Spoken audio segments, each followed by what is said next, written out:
reported, if you didn't hear, Tom Brady beats the NFL in Deflatega court case. The judge has nullified the league's 4-game suspension.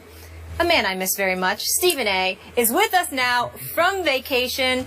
Stephen A., your reaction. Well, first of all, believe it or not, contrary to what my partner in crime there, Skip Bayless, may believe, I'm pleasantly surprised because the fact of the matter is, as I've said repeatedly, even though I think that Tom Brady brought most of this on himself, the fact is the NFL season without Tom Brady, there certainly would have been something missing. We all know, as I've said on many occasions, that this was much ado about nothing as far as I'm concerned. I don't give a damn if he was throwing Nerf footballs. He's still Tom Brady. He's still one of the greatest quarterbacks ever. And when you think about this NFL season, you wanted to see him play. Having said all of that, I am surprised that the NFL lost this. They got it in the court they wanted it in. Roger Goodell in the National Football League got this heard in New York as opposed to Minneapolis. And considering the fact that the judges in this locale in New York City are supposedly league-friendly as opposed to union-friendly. The fact that this ruling came down, I think, is an incredible indictment against Roger Goodell. The case is still undecided. I expect the NFL to be who they are and to appeal this decision.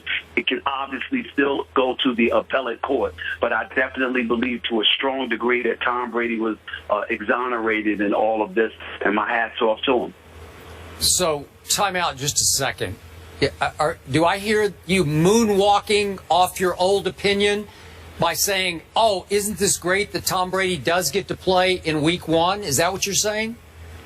Skip, that's not moonwalking. You, as usual, you don't listen. You hear what you want to hear. You believe what you want to believe. Maybe that loud shirt you're wearing is blocking your ears to some degree. I've said on repeated occasions that Tom Brady brought this on himself. All he needed to do was to be a bit cooperative, a bit more cooperative, and it would not have come to this point. Tom Brady, according to reports, confirmed as much because that's why he was willing to accept a 1 to 2 game suspension, in all of this, because they were going to deem it cooperative just as long as they did not insist on him admitting and acknowledging some level of guilt. If I remember correctly, that has been my consistent position. I've also stated on many occasions I still wanted him to play football. I just blamed this to some degree on him because I felt that had he been a bit more cooperative, if you recall, Skip Bayless, I repeatedly said on numerous occasions, you are Tom Brady. If you have to call the commissioner himself, go take him out to dinner, meet with him in his office for lunch or whatever, and have a conversation and be real with him about what transpired, it wouldn't have come to any of this. So this whole process, this arduous process that took place was on the shoulders of Tom Brady as opposed to just Roger Goodell being incredibly irresponsible and weak in his arguments. But in the end, to pay $5,000 for an investigation, certainly you shouldn't hire Ted Wells again. That's number one. Number two, if you're Tom Brady, I'm going to agree with what Shannon Sharp said just a few minutes earlier. And by the way, Shannon, keep doing a great job. I'm proud of you, bro. Thank you, bro. The bottom line is Shannon Sharp highlighted how if you're Roger Goodell, maybe it's in your best interest to step back and say, we lost this, let's move on in the best interest of the league, in the best interest of all parties concerned. You fought the good fight. You thought you had this power. The Players Association challenged it. They won. Eat it.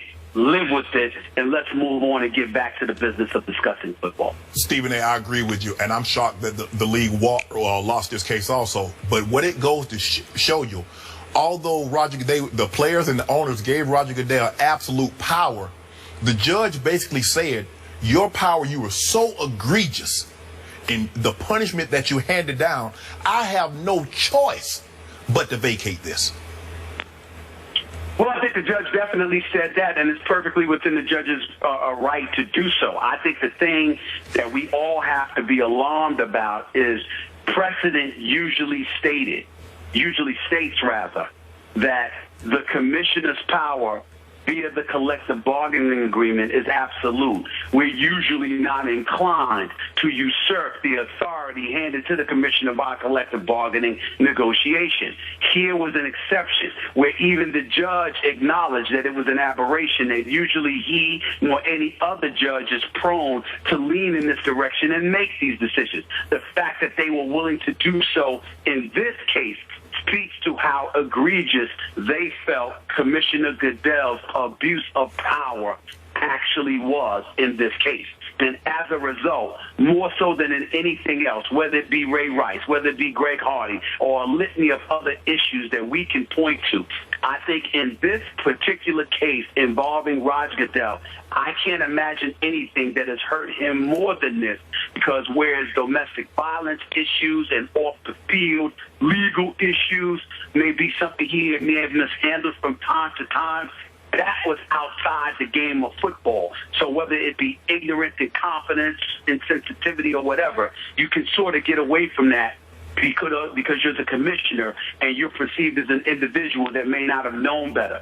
But this is directly relating to football. This falls under his purview. And the fact that he has been labeled egregious and abusive in his power, in this case by this judge, even if they do win in appellate court, the fact remains that Roger Goodell has been significantly stained in all of this, and Tom Brady has been exonerated. And one judge in the previous case, Stephen A., said arbitrary. But I think what the commissioner, what he lost in the fight against Tom Brady, he gained with some of the players, Stephen A., because what we have seen in the past is that he had no problem suspending a Michael Vick for a year, a Pac-Man Jones for a year, and a litany of other players for an extensive period of time. But he stepped outside of the box. He went after one of the Mount Rushmore quarterbacks in the National Football League because he felt, and the league felt, that Tom Brady had committed an integrity or conduct detrimental to the league. And so he stepped outside of the box. He gained a lot of credibility with some of his players in this league, Stephen A. Even though he lost, the league lost, he gained a lot by taking this fight to Tom Brady. Well, I will say this to you. You can look at it that way, Shannon. I'm not sure I agree with that. I would have to lean towards my man Skip on this particular notion. You can say that he's gained credibility with the players for showing a willingness to go after Tom Brady. But I think the big winner in this is the Players Association in concert with Jeffrey Kessler, because their willingness to take this fight to Roger Goodell, something I've lamented simply due to all the money of the players that they were spending in order to pull this off, by showing that indeed Roger Goodell can be beaten, especially if they win this in appellate court as well, assuming that the league takes it to that next level. If the Players Association wins that battle already by winning this battle today, that really emboldens them and validates not just their existence, but the willingness in which they have to fight time and time again with Roger Goodell. I don't think there's any way that Roger Goodell comes out looking good in all of this, simply because he has shown that his investigation was suspect to begin with, and he leaned on it so heavily. If he never hired Ted Wells and just suspended Tom Brady, that would be different. But the fact that you spent $5 million on an investigation, and then that investigation ended up with so many holes, yet you stood so steadfast in support of that investigation.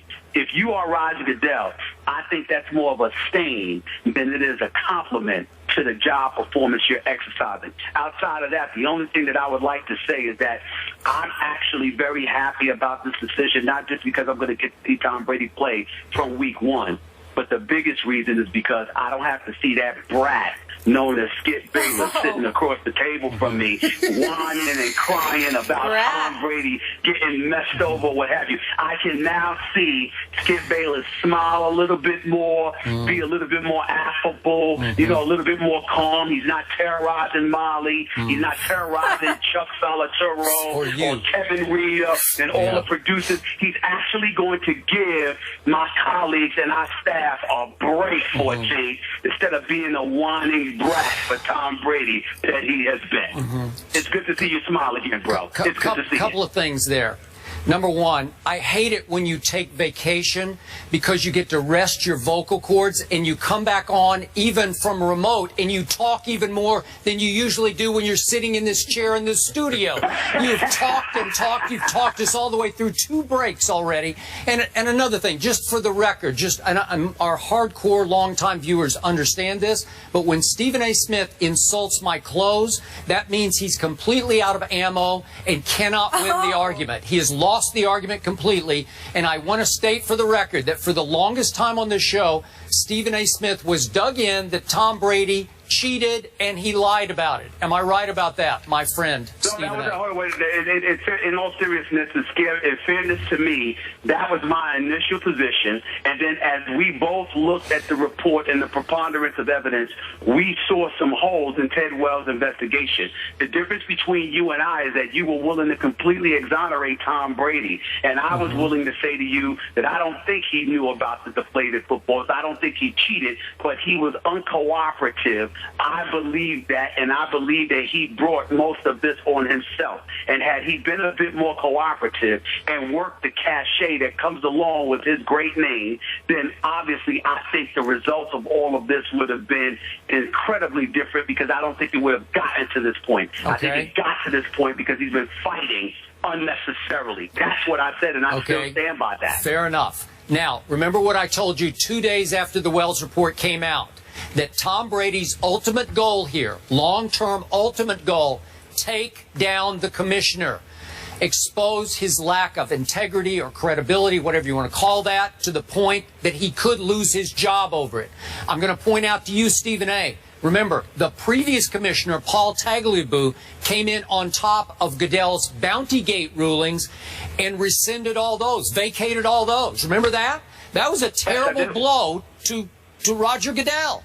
This is an early, terrible blow to Roger Goodell. Again, I don't know how this is going to play out in appellate court, but my question back to you is, could this ultimately cost the job of a commissioner who's clearly still very well liked and respected by the majority of owners? That all depends on whether or not this impacts the respectability that the NFL brand has to Joe Public and how much money it could inevitably cost them. I don't think either situation is going to reap any fruit, and as a result, I think Roger Goodell is safe. I do believe that this hurts him in terms of him exercising his power. I do believe that for future reference, owners, his bosses, will step up and say, you know what, that ain't worth the fight, that ain't worth the battle, we need you to chill on this because you saw what happened in times past. I don't believe, however, this equates to Bountygate. If you recall, during Bountygate, Skip, a lot of what influenced the commissioner's decision at the time was having Greg Williams, the former defensive coordinator, dead to rights, and Coach Sean Payton presumably lying to Roger Goodell's face.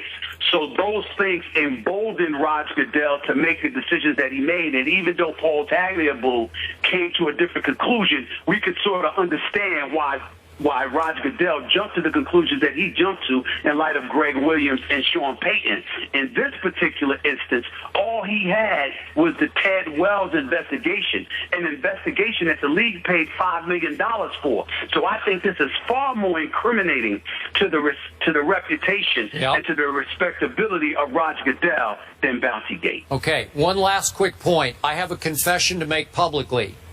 I miss you. Aww. I miss you, man. Well, listen, man. Come on now. First of all, I miss my boy too. I always take off right before the football season starts because after that, there ain't no days off. So I know you miss me. I miss you too. I even miss those loud outfits you're wearing. But in the end, always remember this, Skip. It's just a vacation. I shall return. You better. And Molly, you know I miss you. And Shannon, I love you, bro. You know that. Appreciate it. And the thing is, Skip, what I want to say, it doesn't matter what you think. When I was in college, my criminal law professor said, son, it's not what you think. It's what can you prove. And looking at from the commissioner's point of it, okay, he thought he had Tom Brady. He thought he had enough probable cause, more probable than not, generally aware. whatever that standard is in civil that he was using. But the judge says, you can't prove this. No direct evidence. And that's so either they're going to have to adopt a new standard where probable cause, where the civil, where more probable than not, unless they have a smoking gun, definitive proof, because this standard, clearly the judge have frowned upon it. The standard works in the NFL court, but it doesn't work in the real court. Exactly. Right? I guess so. Yeah. Stephen A., thank you so much for joining us. Hope you're relaxing. Have some fun there. Let your hair down. And I'm lovely. I'm lovely. I'll see y'all Tuesday. Drink some water for me, Let your hair down. It means enjoy yourself. No, I won't say it. What? Oh, okay. Stephen A., we miss you. We'll see you soon here. You guys, I got to share 2 tweets. Foxborough Skip, your final thoughts. You know, Shannon, I'm sure a whole lot of Brady haters and Patriot haters are, so to speak, deflated right now as we speak. But listen, no Tom Brady for the first 4 games had cast a pall over the start of the NFL season. Yes. And now that he is definitely going to play weeks 1 through 4, I am so ready for some football. Yes. I think everybody is. I agree with you, Skip, because with him, if he had been suspended, that's the topic of conversation. Yep. No matter how great the games are, you're still talking about the New England Patriots, the reigning Super Bowl champs, playing without the Super Bowl MVP. Now that he's playing, now we can get back to talking about who has the best chance of getting to meet in Super Bowl 50. And as you mentioned, you have to like the Patriots because Tom Brady has given me no indication that he's slowing down. Now, you mentioned all the injuries on offense that I didn't even know about. I was just talking about their defense. But we know Coach Belichick teams, they progress as the season progresses. Don't be surprised if at the end we're like, I can't believe they got back again. Yeah. The Patriots, Cowboys? Patriots, Cowboys. Yeah, who you picking then? I reserve the right to not pick anybody if that happens. You got another one of your guys going. You know, I have mixed emotions because now Tom Brady will be back for the 4th game, if memory serves. That's at Dallas and Jerry World. Yes. So that I have mixed emotions because now that gives the Patriots a lot better chance of beating my Dallas Cowboys. The happiest people are the person that the network that has that game. They're the most happy. Wow. You've got some other things to watch tonight, though. Tim Tebow, we forgot about him. I will be watching every snap snap at 7. and hoping they're not last snaps. And then how about college football? Michigan at Utah. That kicks off tonight as well. How about TCU at Minnesota? All that fallout tomorrow right here on First Take. Shannon, thank you so much. Way to go. Thanks for having me, Molly. We'll see you Great again job. soon. Thank you. Skip, congratulations. Thank you guys for hanging with us. Have a great day.